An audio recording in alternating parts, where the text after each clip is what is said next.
The Blues have cruised really into the FA Cup quarter-finals.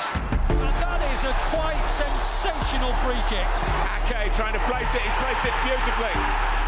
Majestically done by Kevin De Bruyne. You roll on, well done. Yeah, no, thank you. Is there any draw you're looking out for in particular? Quarter-final games coming up include Man City taking on Burnley, managed of course by Vincent Kompany, spent 11 years there collecting all sorts of trophies. The trophy remains special, you know, it's the oldest cup competition. There is like an intangible glory almost attached to the trophy. Still, it's a special cup to hold between your hands. Quarterfinals for the FA Cup, incredible chance to reach again semi-final FA Cup at Wembley, so a big chance, and we'll try to compete against Vinny and his team.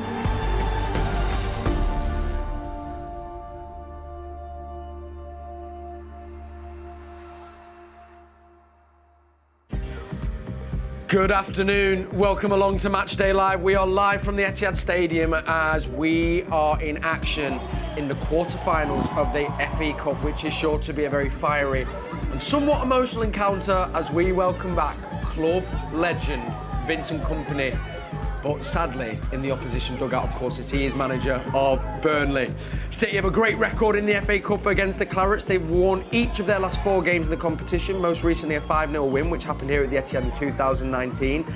And I've got to say, the signs look ominous for Burnley because they've not beaten City on our home turf since 1973. And speaking of home games, we are on a current run of 10 wins on the bounce in the FA Cup, scoring 41 goals in the process. One man who has been in scintillating form, you've just seen him on screen there, Riyad Mahrez. He has got 6 goals in his last 7 appearances in this competition. Will he start? We'll be finding out in just under a minute's time. So great to be back with you this Saturday afternoon or evening. We've got a 5:45 kickoff against Burnley, and you'll see we have got a superb panel next to me here for the game in the form of Shaun, Wright, Phillips, Joleon, Lescott and David James. David, a quick question. We know all the love we have for Vincent Kompany, but let's make no mistake that he's going to be coming here wanting to win and get a performance out of his team. Do you think? I'm asking Yeah, I mean, let's be right. Vincent Kompany and Burnley at the moment are doing so well that there must be a part of them that feels like they're kind of invincible. Mm-hmm. And for him to bring his team here to the Etihad, as you've mentioned all the stats here, to win against Manchester City and get them through to the next round would be absolutely remarkable. And there's not 1 minute that I think that he doesn't want to do that. No, absolutely. What? Vinny? Not 1 minute. Vinny not want to win? You're mad.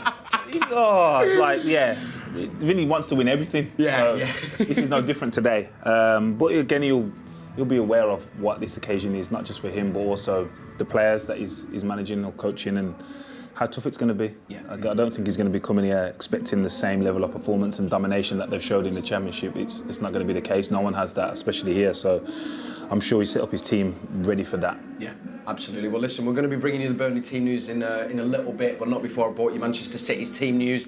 Here is our starting 11. It looks like this. Stefan Ortega comes into the fold in the middle of the sticks. Then we have a back four consisting of Kyle Walker, Ruben Diaz, Aymeric Laporte and Rico Lewis.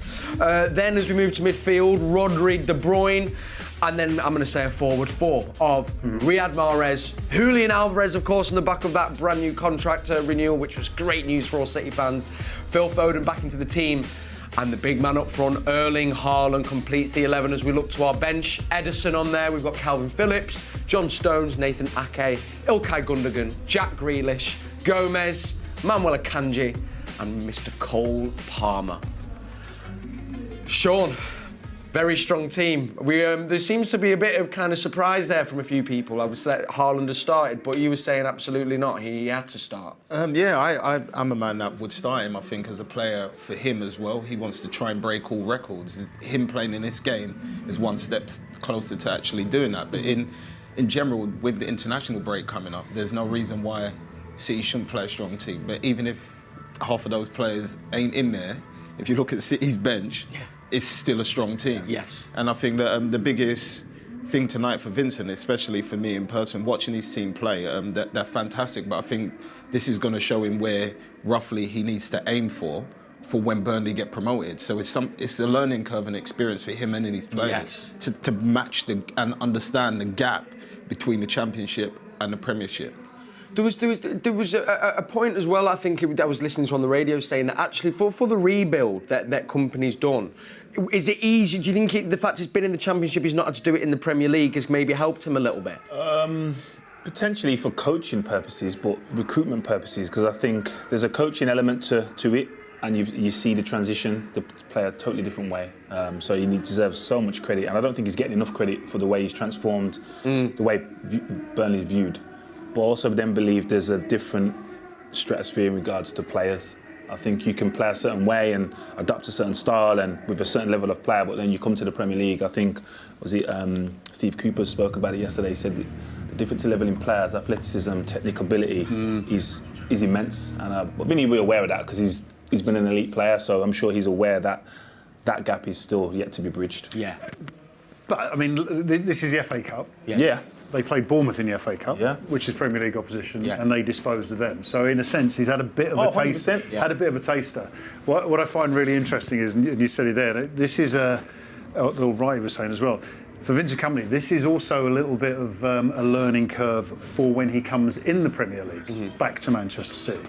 Yeah. You know, this is the FA Cup, and everyone's going to go Vinny, but next time he'll already have been here once. Yeah.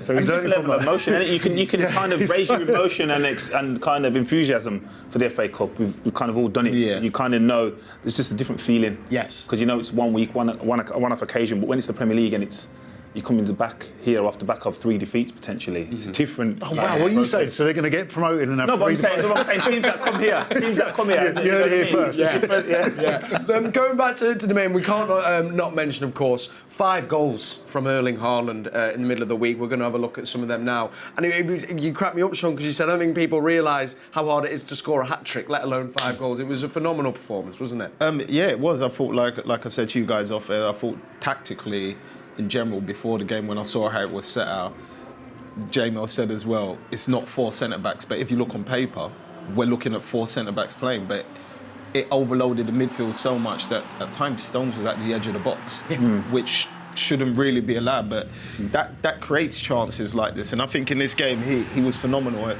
tucking away those chances that he's had in previous games, like against Forest, and I can't remember who the other one was. He had one a week after where he missed a few chances, but he's obviously saved them for the Champions League and he put them in. But for me, scoring 3 goals, I've got to 2. Yeah, and it's tough, especially as a midfielder and a striker. But I think now, Joleon made a valid statement. He said, it's not the same as it was back then. It's harder to keep clean sheets now. Then unless you're Edison and you're on 101 in 100. No, but I mean, like, you know when they say the hardest thing to do is to score? Yeah. I'm not so sure. Right, I love stats, you know this. So, stats, go on. Right, so I had a look Surprise us, J-Mo. Well, in the Premier League, just for all the City fans out there, in the Premier League, Erling Haaland has scored in as many games as Harry Kane. They've scored in actually Harry Kane scored today, so he scored in 1 more. And if you look at Osimhen at Napoli, the goal ratio for Osimhen and Harry Kane is about 1 in 4 shots. Haaland is less than 1 in 3. Wow. Less than 1 in 3. So even though he scored, I mean, the 5 goals he scored there, they're all one touch. On another day they might miss, but this guy doesn't miss. No, the target. That's the scary he doesn't get thing. nowhere near enough recognition. No, if that, I'm going to say, if he was an English striker at 22 playing his first season, he would be. What? There would be like, Ballon d'Or. It could be Ballon d'Or talk, but like just to be considered, he's plays for City, so it's okay to score 39 goals. And the other thing is he scored 1 goal. I know we've been on the show before. He scored 1 goal outside the box this season, which was against Wolves. His previous goal outside the box was for Dortmund against Bayern Munich. The guy doesn't shoot from outside the box generally. You know who that was like? Shaun was exactly the goat. The goat has to get mentioned. Man. The goat in it. He never scored. I think he scored once outside the box. But this is the other thing, and I always think, and you talk about a 22-year-old, and we were talking about coaching of other players before we went on the show. If you're a striking coach, you go, well, hang on a minute, you get in these positions, why not shoot from 23, 24 yards? It's not a massive distance. But for some reason, he doesn't do it. Yeah, but how many times have you looked at him and thought, you should have shot there?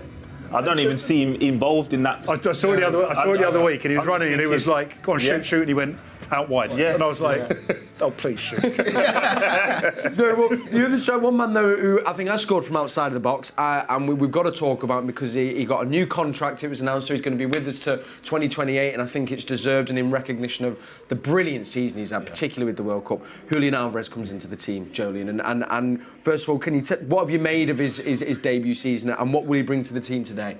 Energy and quality. I spoke about him early in the season that Sergio mentioned him in the same breath as himself and Carlos Tevez, and I think we're starting to see both sides of that now. I think his work rate off the ball, and I think that was probably the biggest reason he was in the Argentinian team after the first game. I think they recognised they need someone to compensate for Messi. He was willing to do that, and he helped them win the World Cup. But again, another one that we're just not taking for granted, but is probably getting shadowed overall by what Haaland's doing, because even what he's doing is come from a new, different continent, totally different league. Yeah.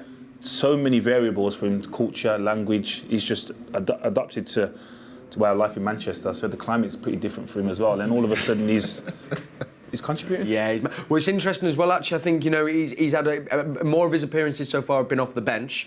But on the 6th, I think that he started, there was the conversation: can Haaland and Alvarez play together? Well, out the 6 he started, 5 of them have been with Haaland. What is it that you think that works when you play them together?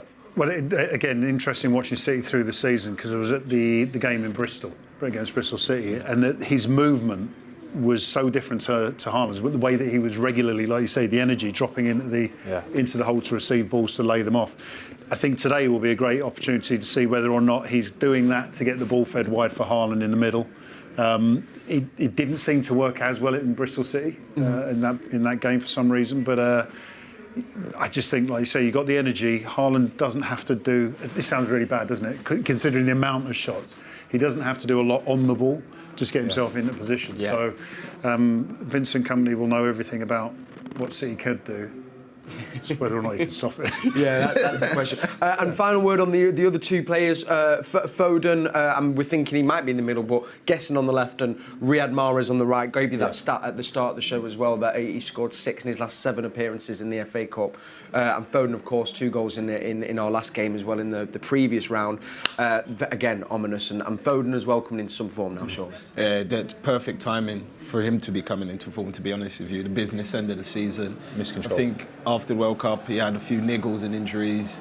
Hasn't been the same Foden as we're all used to seeing, but since he's come back from that flared foot, I think he's been more aggressive. He's going towards goal. I still think sometimes that time when he gets in the box, he can shoot. Oh, yeah. But he always looks for that square ball. But in general, it's just great to see him back. And Mahrez is just, I don't even know how to explain it. He can just do, when he's on form, whatever he feels like doing with that football. And hopefully it's one of those days again for him today. Absolutely. And do you remember Pep saying, when I think Foden was flying, he was saying, look, he's going to have a dip, and it's how he comes back on the other side of it. And we've kind of seen that now. Yeah, what is it, 5 weeks in the whole of his career? I don't think that's not a dip. And it's not a dip. And you know he's played he's played 5-6 seasons, and he's had 5 weeks that we're questioning. Come on.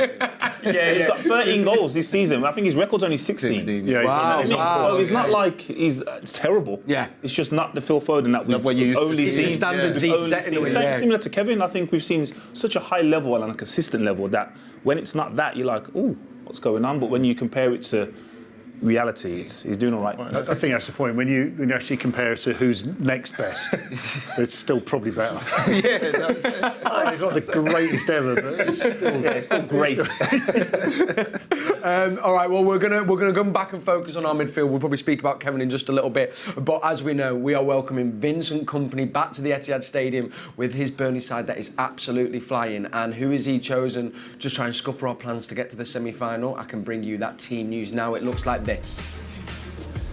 So we've got Peacock Farrell in net, then it's Roberts, Aldakil, Beaver, Matson, Cullen, Gudmundsson, Teller, Zauri, De Silva and Foster. And a name there you might recognise on the bench as well, Muric, of course, who we sold to Burnley in the summer transfer window, Barnes, Taylor, Cork, Twine, Bastian, Obafemi and Benson there as well. Let's look at this Burnley side because they sit top of the Championship. They have played 37 games, 83 points, and with only 9 games left to play, 13 points clear. Sheffield are in second, and then 19 points clear of Middlesbrough in third. So not only is Sheffield flying, but then it shows you the level of where Burnley are at. What has he done to this Burnley side in what you've seen in the Championship so far, and how has he gone about changing? It's a completely new style, isn't it, David? Yeah, I mean, I can't say that I'm completely proficient on what Burnley have done all the way through the season, although looking at my homework, there's a couple of things I noticed, and Vincent Kompany was the key one. Beginning of the season, this guy was going a little bit mad on the side of the field when goals are being scored or conceded. Whereas towards what we see now, he's like that. They could have just scored. And he looks like, I think he's got his team playing in a way that he is now comfortable. Yeah. And therefore he's not getting emotionally entangled in it. Interesting as well, in the last, 4 or 5 games, a lot of Burnley's goals have come from set plays. Whereas prior to that, it was them opening up teams. And if there was a goal of the season video of the Championship, I think half the goals would be Burnley's, because some of the goals they've scored are ridiculously good in build-up play, in quality of finishing, and it just looks like he's got a group of players who are maximising performance. Looking at the starting line-up there, I think there's a few changes from their last match. But yeah, when you've got a team who are flying, then it makes sense when you look at the quality of the players they've got on the field. Yeah, you guys might know a little bit more than I do on that. I mean, the thing as well with this Burnley team is we've seen there's energy, there's pressing, there's attacking, there's passing, there's possession-based football. It's kind of, there's almost, it's got a blueprint of City. He likes to bring the fullbacks in on the inside as well. Joleon, how difficult is it, and you said at the top of the show, I don't think he's getting enough credit, to do what Vincent Kompany has done, particularly going from the way that they played? Oh, hugely difficult. It's difficult for anyone, but Vinny's still a relatively new coach as well, so yes. he's getting a response as a new coach, so that again deserves credit. The way we recognise Burnley is totally different now. Even just the players, the profile of the players that they recruit now, totally different. So there's so many factors that he's incorporated into his style, his philosophy, that again just going unnoticed. But Vinny's just taking it in his stride. I speak to him regularly enough to know that he's realistic about what he's going to achieve and what he can achieve this season, and how difficult potentially next season is if they get promoted.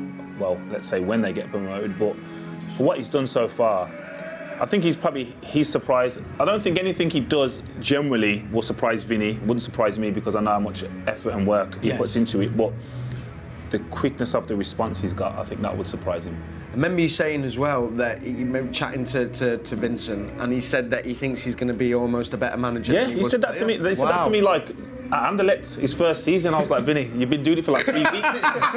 Give yourself a chance.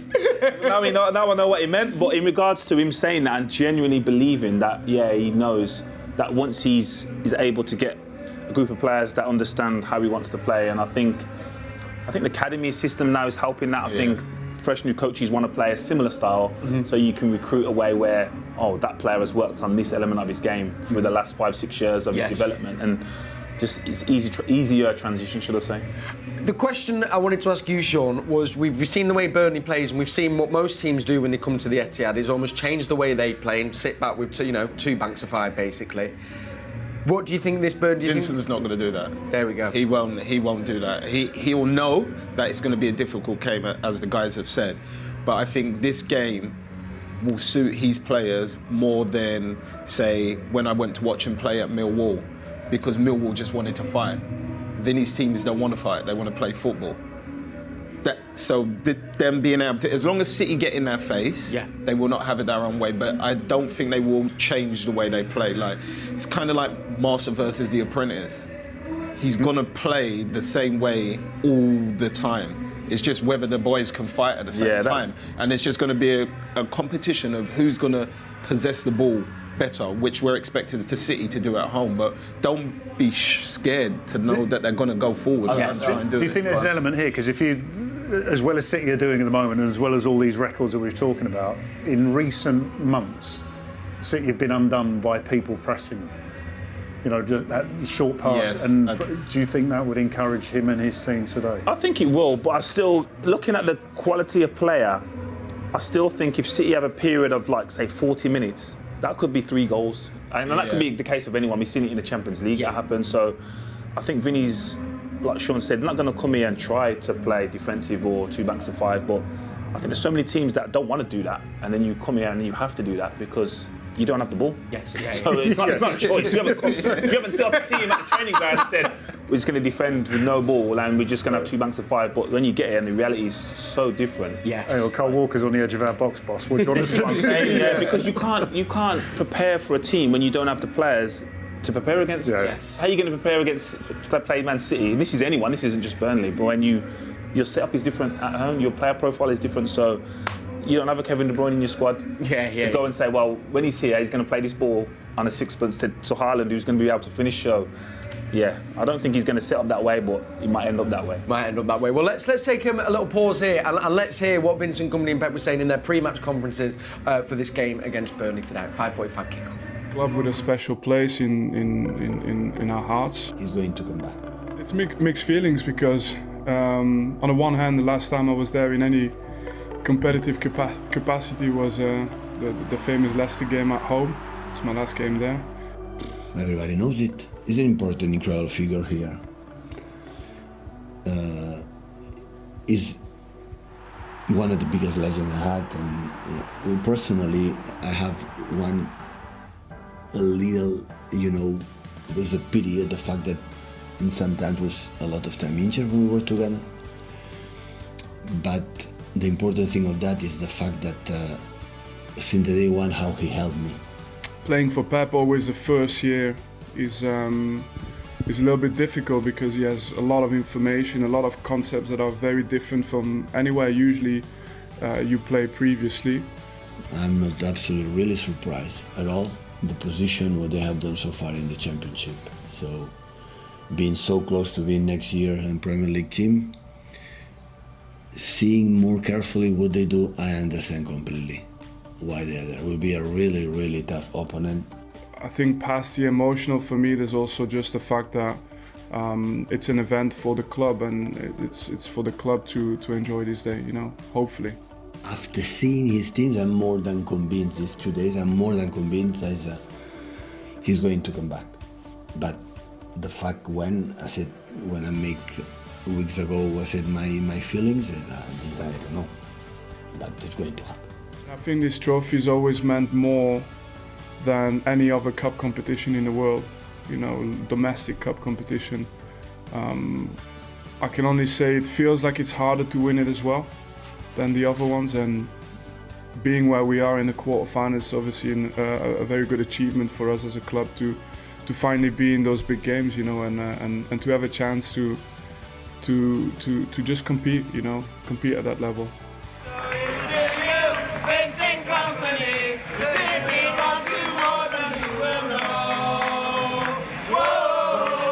Gosh, love those words from Pep as well, a future Manchester City manager. We love to hear that. Shaun, looking at the Burnley team, where are some of their key threats today, do you think, that we have to be wary of? When I have seen them play, Vitinha was always good, and Teller always stood out to me because it's kind of no-nonsense wing play. They've never worried about who they've come up against. They've just wanted to cause problems, and they don't get disheartened if it doesn't work. But then you still have to go back to the point of what Joleon says. They might not have the ball that much. So when they do have the ball, they have to make it count. Yes. Which I think Vinny would have told them that when you're playing against a team at this level, you can't have 5 and 6 chances to score a goal. You need to take the one that you're getting. Absolutely. Another name that a few of our watchers might not realise is associated with Burnley is Craig Bellamy. He was his assistant coach. Is that something that he always wanted to do? And how key do you think he's been to Burnley's success as well? Yeah, he would have had an input, definitely. Bellis was out there in Anderlecht with him as well. Yes, he worked with the reserve team, and then obviously got promoted last year, I think it was. So they've always been close. Bellis is a student of the game, and he knows, and he's aware of players and styles and traits that opposition players have. So he definitely would have had an input in how they play, and he's demanding any Bellis. Yeah, but could you imagine him being an assistant manager or something like that and not being able to talk? Yeah, no. I think that was the problem when he was here. Yeah. Hey, you're talking too much, Bellis. You gotta go. But in regards to Bellis, like, what he would be great for the young group of players because he was so professional. Whatever you can say about Bellas, he was professional. He knew that he had issues himself, his body-wise, so he knew what he had to how to take care of himself, and so he definitely would help them be better professionals. Yeah, I did a rehab with him once. I was shocked. Yeah, really? Oh, shocked. First of all, how fit he was, yeah, but how professional he was at the same time. It was like, you're not the guy that talks to me at corners. And he doesn't talk to you. He might swear at you.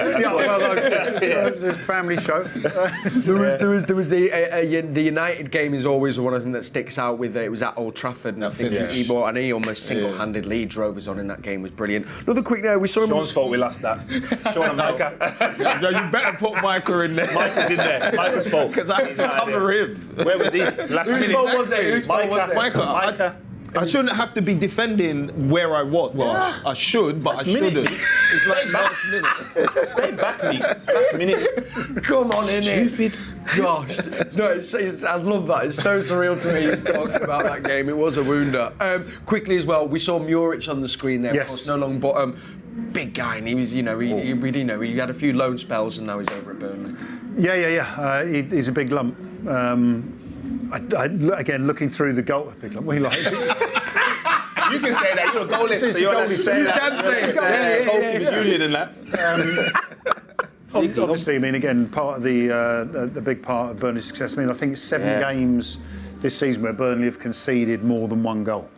So this is a solid defence. Yeah, most of them been away from home, so it might follow a trend today. But goalkeeper-wise, I mean, you've got Peacock Farrell in, who has played in some of the FA Cup games. Again, it's interesting from Vincent's point of view. And you've got Muric, who potentially could be the Premier League goalkeeper for next year. Part of his development will be success in Championship, go forward to the Premier League and be the number 1. Whether there's a little bit of protectionism. Yeah. Because if it goes badly wrong here, then you don't want to take that into the Premier League, and especially against your club. So, but the other side, I mean, Joleon will know Vincent better than all of us, I'm sure, whether or not he recognises the player and where they're at prior to the game in training, things like this. As a coach, you see that they're not necessarily preparing right, or whether it's just Peacock Farrell, your FA Cup goalie. We'll leave it at that. I think it'd be more that.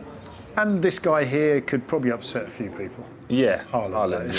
Yeah. Not going to surprise anyone. You know what I mean? We're going to take a slight pause here in the studio, and we can go down pitchside where we are chatting to Nader Manur, and he's talking his thoughts on the game, and also, of course, playing alongside Vincent Kompany. Nathan, we've talked a lot about Vincent Kompany, the footballer. Can you tell me anything about Vincent Kompany, the man? You know him quite well. Yeah, he's a good friend of mine. He's a great guy. He's very, very serious when it comes to his work, but he knows how to have fun off the field as well. I think he was an inspiration to a lot of people in terms of the way he tries to unite everybody. I think one of the things which I saw that was incredible from him was when he was at City, because he was speaking French, Spanish, English, German, he was uniting the whole dressing room. I think some of the captains I've had in the past, they pick and choose where they want to be, but for him, he was available to everyone. And the fact that he sort of was the bar in terms of performance, sort of mentality, and in fact, he can relay that message to everyone. I think it kind of set the tone for where City are now. So, I'll be honest, I love the guy. He's a good man. He's a great family guy. And, it's going to be a good day for him today. You're obviously similar ages and similar positions, but did you learn anything from him during the time you played with him? Yeah, I learned how, relentless you kind of need to be at the very top, because he was that. And I think when he first came to City, he was actually trying to be a defensive midfielder. We shouldn't forget that. But his first game as centre-back, he had to drop back in there after he took a red card. And I played alongside him. And after the game, I remember him saying, "Oh, thank you, I'm so happy I was alongside you." So that's my claim to fame. I introduced Vincent Kompany to centre-back for Man City. But, as a player, he's relentless. He's so aggressive with his style of play. He's good on the ball and all that stuff. But whoever plays against him knows that they've been in a game by the time it's all over. And not many defenders can sort of have that, because they sort of come in and out of games. But for him, it was 100% all of the time. And attackers used to hate that. And to get a chance to see it firsthand was great.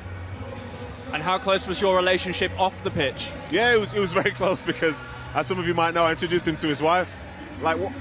How much closer can we get? Vinny, this is my friend Carla, Vinny. All right, cool, you two get married and have kids together, So, yeah, that obviously happened, and I knew both of them separately, and I thought they'd be good together. Obviously, I didn't exactly make it happen as such, but, yeah, he's a good guy. He's a close friend, family friend. fantastic human being, and yeah, he's back home, and I'm sure he's going to enjoy it today. Will you get a chance to see him today? I probably will, but I think there's probably going to be 50 or 60,000 other people trying to do the same. So I just hope he recognises my face and comes and gives me just a little hug, but then gets his mind right, because, you know, this is a very, very big day for him. And finally, I can't let you go without asking, how do you think the game's going to go today? I think Burnley will stick with their style, and I think they'll impress us in some ways, but from a talent standpoint, City have got way more. From a playing out standpoint, City have got way more. So I think if City are anywhere near their best and clinical, I don't think it will be like a 7-0 like it was to Leipzig, because I think for Burnley they do have an added sense of pride about the game. But I think it will be, relatively speaking, a comfortable game for City. But, you know, I'm a pundit, so 51% of the time I'm wrong, but we shall see. Well, thank you very much for speaking to us, and enjoy the game, Nathan. Absolute pleasure. Oh, wow. I'm a pundit, he says that. I'm a pundit. I thought he was doing cold cop. This guy. 50% wrong. He's a crap pundit. He's doing City games and you're 50% wrong. I know. What? I know. It must be a rubbish pundit. Can't get the stuff around here sometimes, Joleon. Also, as well, playmaker from the back there. I don't know who knew him introducing Vincent to Carla. I knew that. We'll have to see if he can put in a word with me with someone that he knows if he's that good. But he'll Cupid. 50% of the time he gets it right. Shut up, We've had so much to talk about. I forgot to give you the WhatsApp number, so it should appear on your screen now. If you want to send some questions or some, we can put Shaun's number on the screen in a little bit as well. You can't. It's American, isn't it? No one's gonna. I've got it. But any questions you have for the gents, or any comments on today's team, or maybe you want to talk about Vincent Kompany coming back to the Etihad, use that number there, and I'll try and get through them in a little bit. Let's turn our attention to our midfield, and I think Joleon said it earlier on, David, but KDB, you know, it's not really a dip in form as we said, but he is suddenly, you know, finding the back of the net again, and I thought against Leipzig he was almost unplayable. Yeah, I mean, I always find with KDB, like Joleon was talking before, I mean, the level that this, I did question the goalkeeper. He jumps when the shot was taken. I don't know why you give him so much space. There's a jump in the air before the shot. However, it's still a wonderful shot. It's nearly in the top corner. It's savable. What? Okay, right. So the goalkeeper might have had a bit of a headache by then. He was on stuff. The thing with KDB is that when he is on it, that game is run at his tempo. Mm-hmm. And I find it conflicting. I'm not sure if you have the same thing. When Pep is talked about in the levels that he is, as such and such a fantastic manager, which he is, you've got someone like Kevin De Bruyne who almost controls the game, and it's like, who's in charge here, Pep or KDB? Because he can pick that pass out. There's no way that Pep shouting to him, he's on left-hand side, play him. Kevin already have seen it. Yeah. Play the ball in, it will be accurate, and then Man City create chances. So as long as he's at that level, and I think Pep's done well, hasn't he? Because he's dropped him, he's rested him. Yeah. I think he gave him a kick up the backside verbally recently as well, just to prove essentially that he's not the only thing here at Man City, and everyone just seems to be, I think you mentioned earlier, things are starting to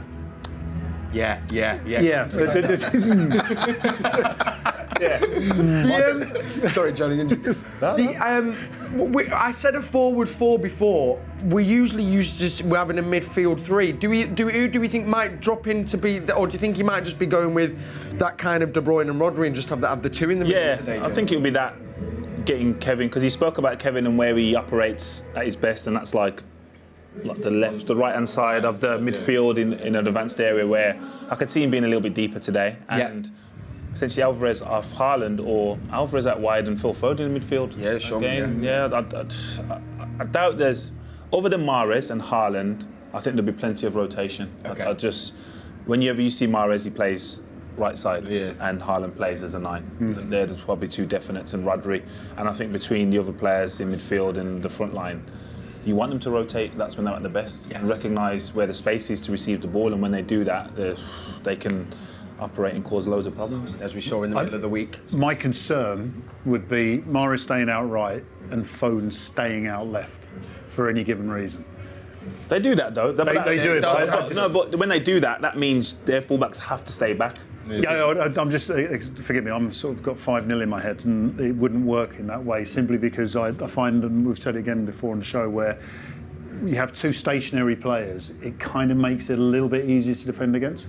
That rotation you're talking about, all of a sudden it's like, who's got who? I do understand that, but I think also if they do stay wide, then there's more room for people like Kevin De Bruyne and Alvarez to operate, because I don't think the centre-backs are going to try... The only difference for me, if they step out. The only difference is this is probably going to be the first team that play with their fullbacks inside. Yeah. And the reason why our fullbacks are inside is so the opposition wingers come in, so when they break or counter, they're not in advanced positions, they're inside. So our Burnley's fullback's going to come inside, overload our midfield in reverse, and then it's like cheating cat and mouse. Yeah. Do we stay wide or... So that's the interesting part of this matchup. He really... And the other man in midfield, Shaun, I just think he seems to be getting better and better game after game, but Rodri is just a class act, isn't he? I think he makes it look easy, to be honest. Yeah, honest with you. Every time, I don't really ever feel like I've seen him proper sprint.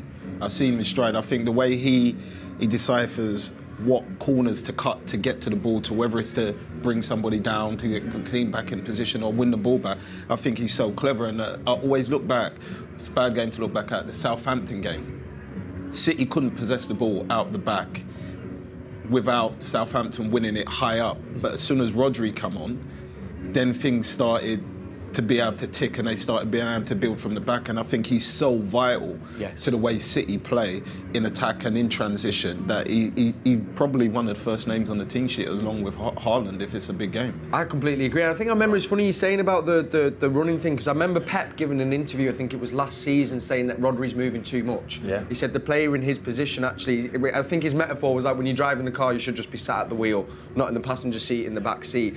What is it then? Is that game intelligence? Is that what all that is, because Fernandinho, again, you'd rarely see him have to run to be in a position. Is it that speed of thought? Yeah, I think that position now is that it's kind of understanding the game more and seeing the pictures before they develop. Prevention rather than cure. I think that position means that you have to anticipate the worst outcome, because there's so many things that he does well from a defensive point of view that don't get recognised because he doesn't touch the ball.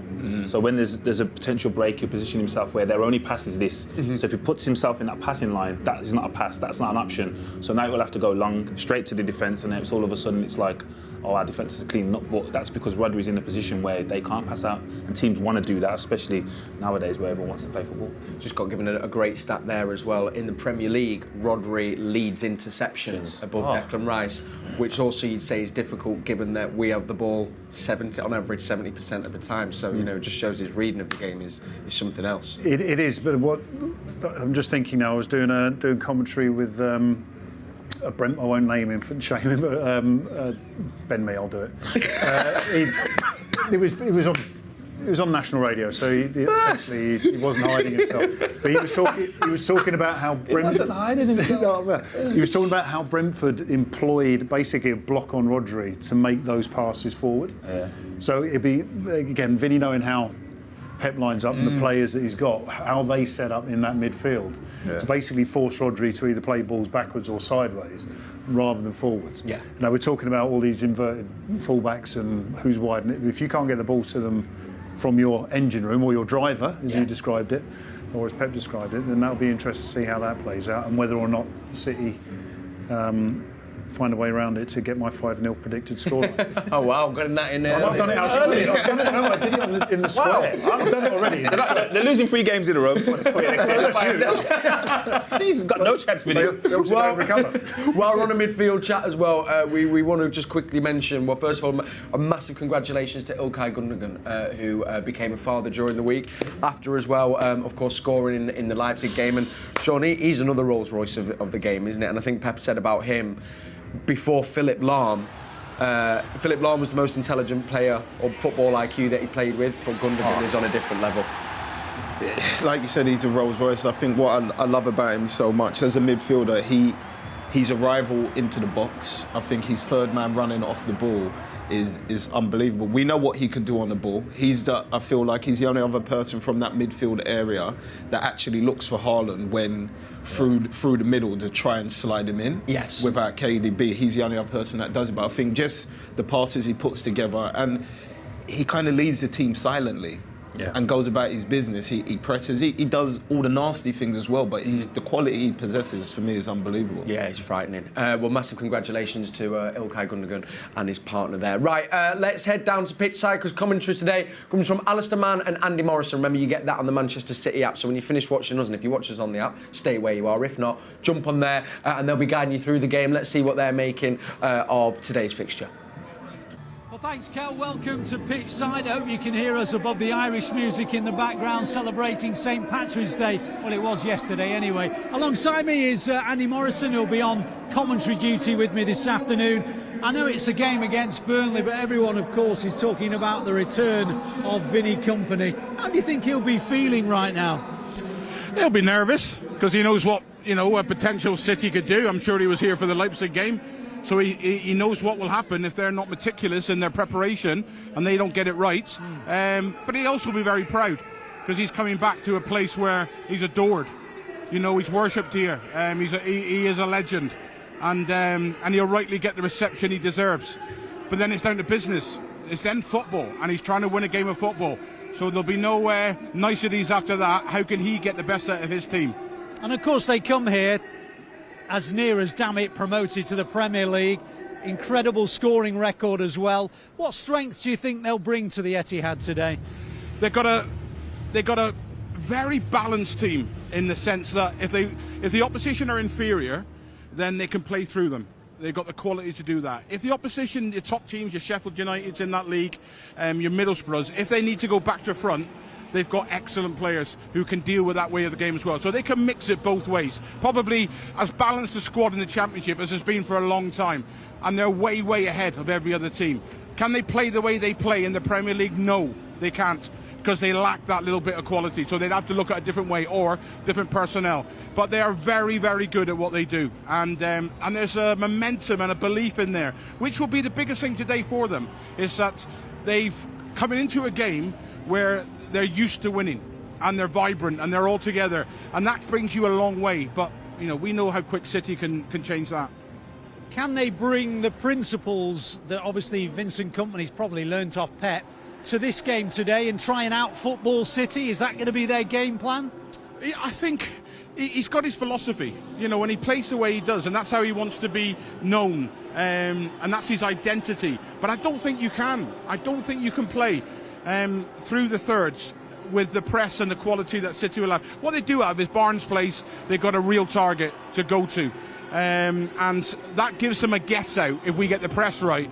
But if they try and play in the areas, I know with the shape of the team and how it is, that they're going to get suffocated up the pitch.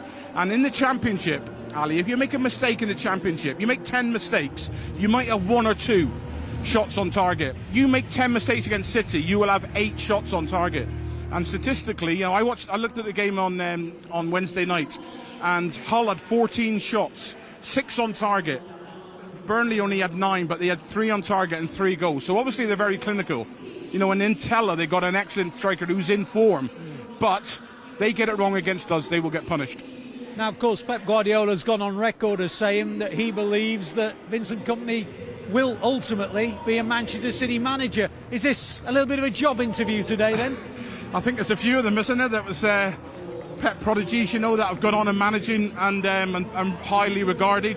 But it would look like a natural progression. But, you're doing ever so well. Would he need another job in the Premier League, established in the Premier League for a period of time, before you come to one of the biggest clubs in world football? It's a big step.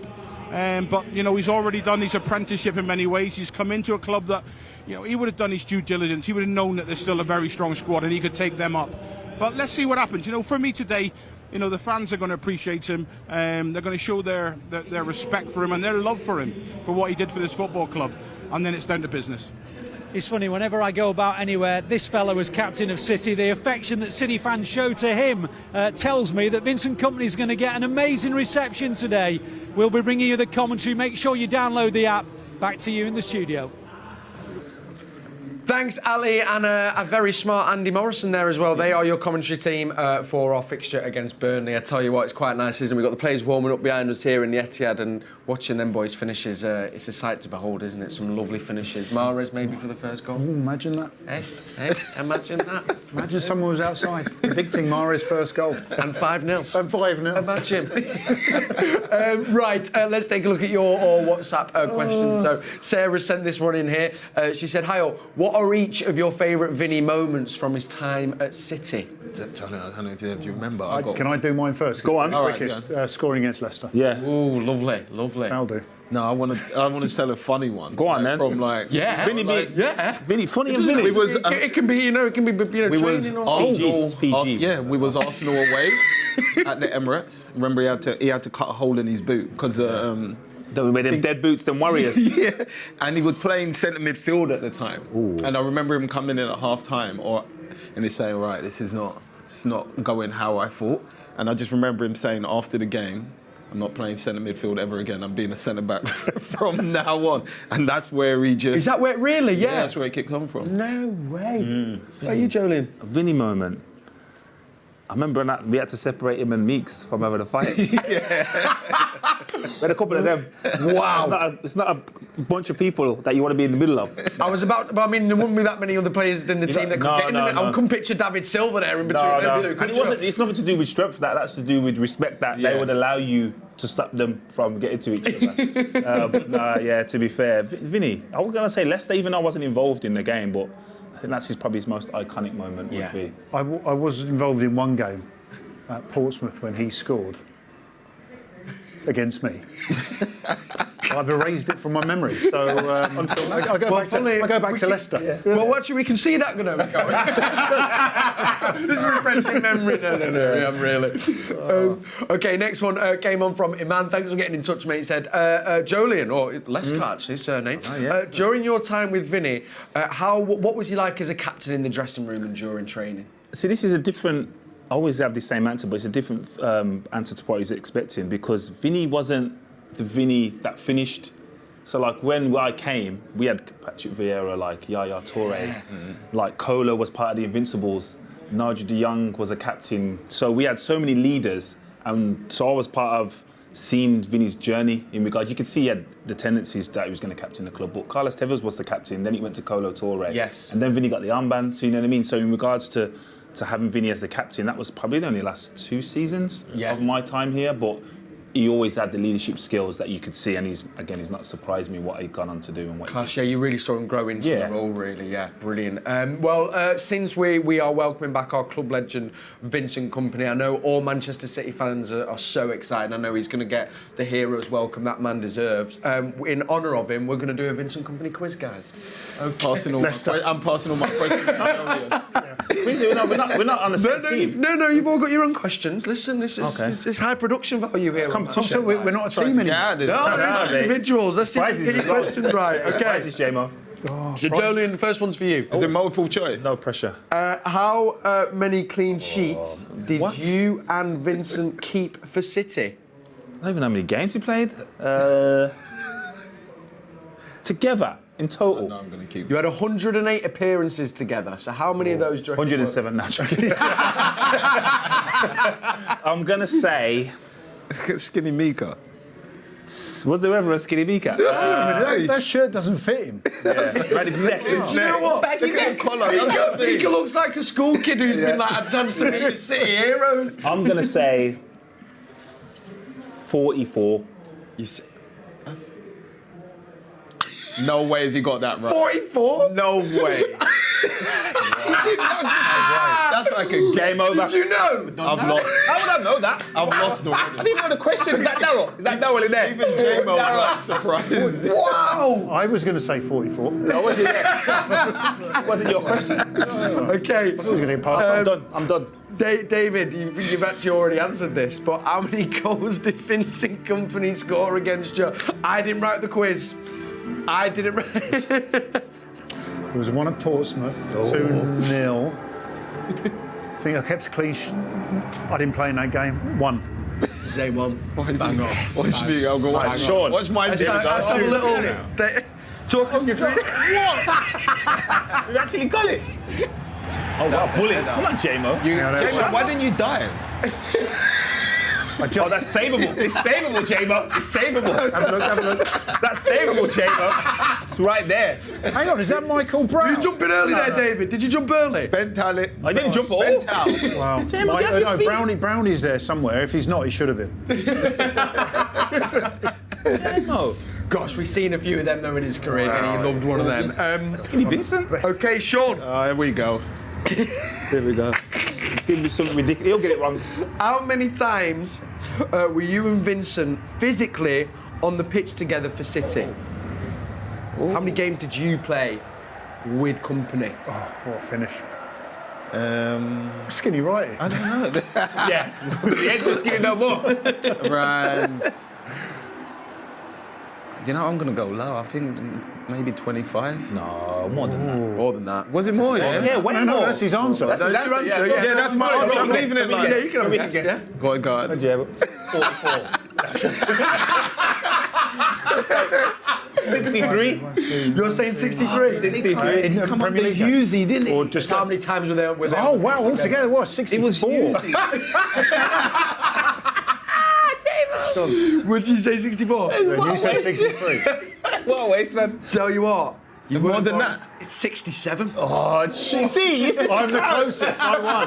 Yes. I come with 25. Okay, mate. Stupid thing. This is to all of you. If you think you know, you can come straight in with the answer. Kompany's famous fan chant, "Here's to you, Vincent Kompany," is based on which famous duo's song? Simon and Garfunkel. Bang, you tell us. That's from your. He's older than us. Yeah, that's what I mean. I've never even heard of that song. Yeah, listen, it appeared on a movie. Yeah, I've never even heard of that song. It appeared on a modern movie. What's the modern movie? You, Mrs. Robinson, Venus loves you more than you. No. I've heard. I don't know that. I only know Vinny's version. Yeah, I only know Vinny's version. Yeah. And you would have gone in the change room and said, Vinny, what's that song? And you go, oh, Mr. Yeah. Vinny wouldn't know. What? I would have asked Vinny what very song popular in Belgium. Okay. Is that another point for me? Wow. Question 5. How many major trophies, Charity Shield included, did Vincent Kompany win at City? How many major trophies in his career? So 5. 6. No way. Answer. No, there's your answer. Ish. 6-ish. No, it's not 6-ish. I'm going to say... I'm going 9. Yeah. I was going to say right about that. I'm going to say 10.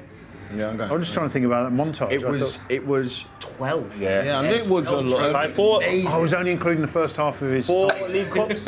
4 League Cups. I'm not just... 4 Premier Leagues. Can I have the easy one? Charity Shields. How many FA Cups? 2. 2 FA Cups and 2 Charity Shields, I think will that be, yeah. All right, finally, this is to you all, actually. If you had to pick one of the two, what was his most important goal for City? Was it his header against United to win the game and take us level on points in the 11 and 12 season? Gosh, I actually get goosebumps. Why didn't the keeper save that? I asked you the same question. That was my run as well. We've been going opposite ways the whole game, and then I come up and he said, let's change. Ah, no way, really? Fuming. That could have been me. That could have been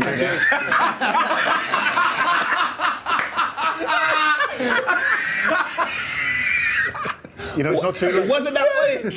It wasn't that funny. You're not meant to leave your seat. I know, yeah. Oh, whoa. Right. You could have been managing Burnley. Burnley. Vinny could have been there. That was the crossroads, wasn't it? That was it. Listen, I'm still like an assist. I'm campaigning for a trophy. For a statue. Trophy. That's Joleon. Okay, I want a life size. So was it there? This one. I'm with this one. I think this. This is the one. What? If we don't win that, we've still got, 7 Premier Leagues? No, I'm with Joleon. No, I still feel like it's United. Yeah, but I feel like this was kind of like the turning point because the game was a tough game. No, that made them win the season. That made them win the league. And I bet everyone was telling them not. But do you know what this also said? It said, hang on a minute, Vincent Kompany can score for Man City. Who do we stop? Yeah. I remember seeing this and it was kind of like, that guy can't score. I feel like everyone was shouting, don't shoot as well. Yeah. I don't care. I'd still be shouting, don't shoot.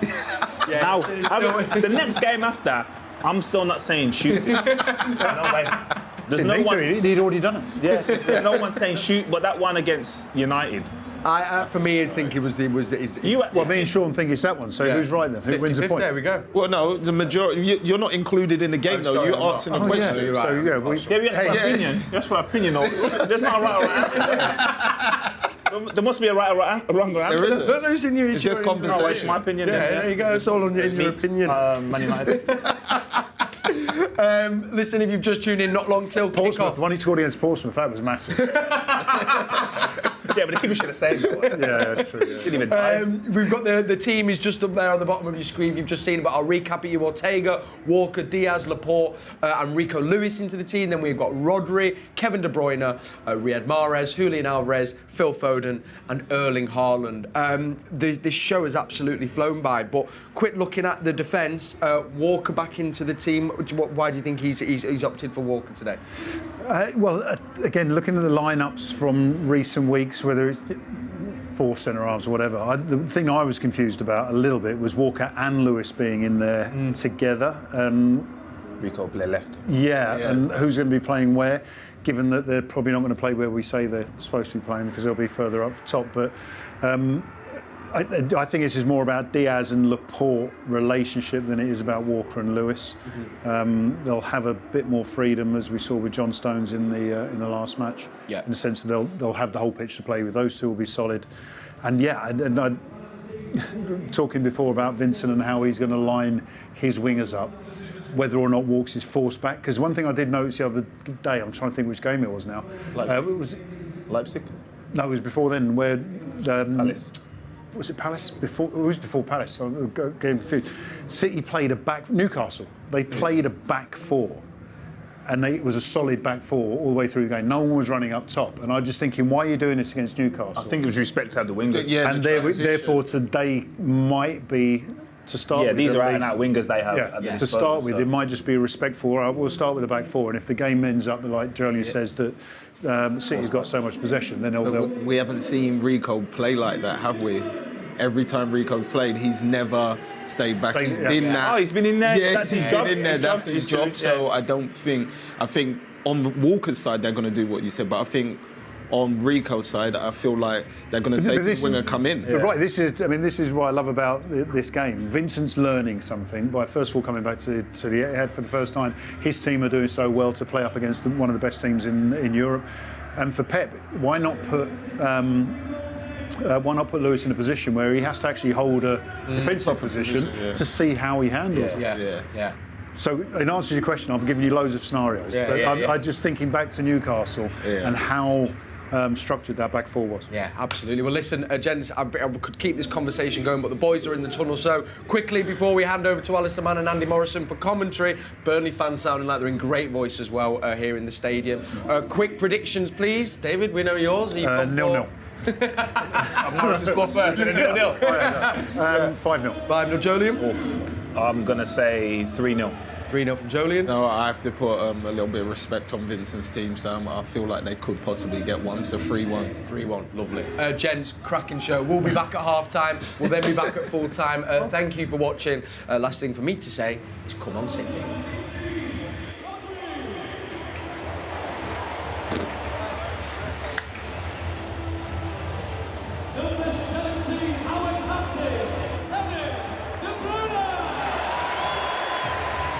Well, welcome to the Etihad Stadium.